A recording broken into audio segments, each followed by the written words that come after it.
What's up, everybody? Coach Trevor here. So today in this video, we're gonna go over a hybrid deadlift, all right?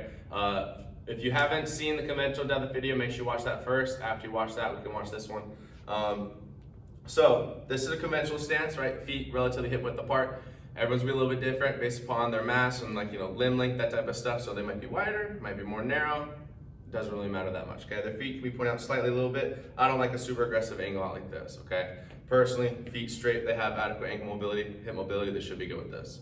On the hybrid, so remember, on deadlifts, hand and shoulder should be in line, okay? In an ideal situation, right? They can venture off a little bit, that's totally fine. If they need to get the space, for their midsection or their knees driving out, that's okay. But realistically on hybrid, you want the arm to be as long as possible so you don't have to go as low, okay? So you're really reaching on this, pulling your shoulders down, reaching down like this, but making sure you're not rounding forward on it, right? Staying back like this.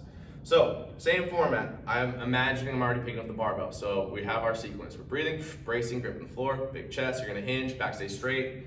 Hands go direct below the barbell. I'm driving the knees out here, okay? Grip on the floor, so big toes are down, not up like this. Now take a breath, abs nice and tight, lats on. Stand tall, squeeze the glutes. You're gonna hinge, boom. Take a breath, abs nice and tight, lats on. Stand tall, squeeze the glutes, okay? Squeezing like heck, and then hinging, okay?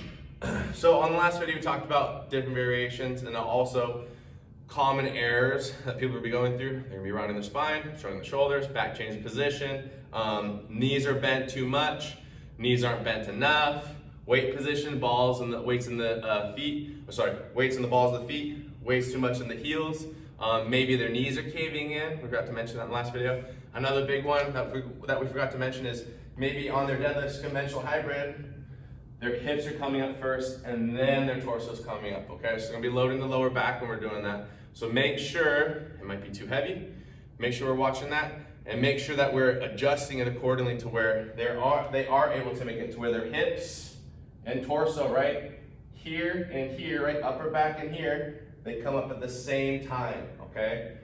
Not like this where one comes up and then the other, right? Or hip comes up and then the other, okay? They both come up at the same time on our deadlifts and on our hinges, okay? The hybrid deadlift is not much different than the conventional deadlift, especially if we're focused on gripping the floor, engaging our glutes, driving our knees out, creating tension. It's just basically just the width of our stance that's creating the difference on this, okay?